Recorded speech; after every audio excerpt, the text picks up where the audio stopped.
Veerabhadra temple, Andhra Pradesh. Veerabhadra temple ఒక పురాతన దేవాలయం. ఇది అనంతపురం డిస్టిక్ లో లేపాక్షిలో లొకేట్ అయి ఉంది.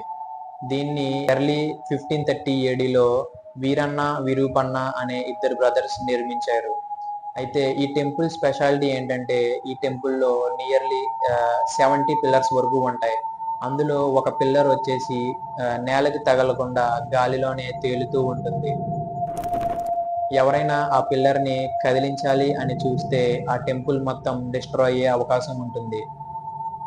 అండ్ ఈ ఆలయం ప్రాంగణాల్లో ఒక పెద్ద నాగలింగం ఉంటుంది. ఒక సింగిల్ స్టోన్ ని చెక్కి ఈ నాగలింగాన్ని తయారు చేశారు అని అంటూ ఉంటారు. అండ్ ఇందులో ఉన్న మరొక మిస్టరీ ఏంటంటే ఈ ఆలయం ప్రాంగణాల్లోనే సీతాదేవి ఫుట్ ప్రింట్ కూడా ఉంటుంది అని చెప్పి అంటారు. ఈ ఆలయానికి మీరు ఎప్పుడైనా విజిట్ చేశారా? విజిట్ చేస్తే మీ ఎక్స్పీరియన్స్ ఏంటో కింద మాతో కామెంట్ సెక్షన్ లో షేర్ చేసుకోండి. అండ్ ఈ ఆలయంలో ఉన్న ఆ సింగిల్ పిల్లర్ ఎలా గాలిలో తేలుతుంది అని చెప్పి ఏ ఆర్కిటెక్ట్ కూడా ఎక్స్ప్లెయిన్ చేయలేకపోయారు. అండ్ వాళ్ళకి అది తలనొప్పి తెచ్చిపెట్టిందే తప్ప సమాధానం ఎప్పుడు తెచ్చిపెట్టలేదు.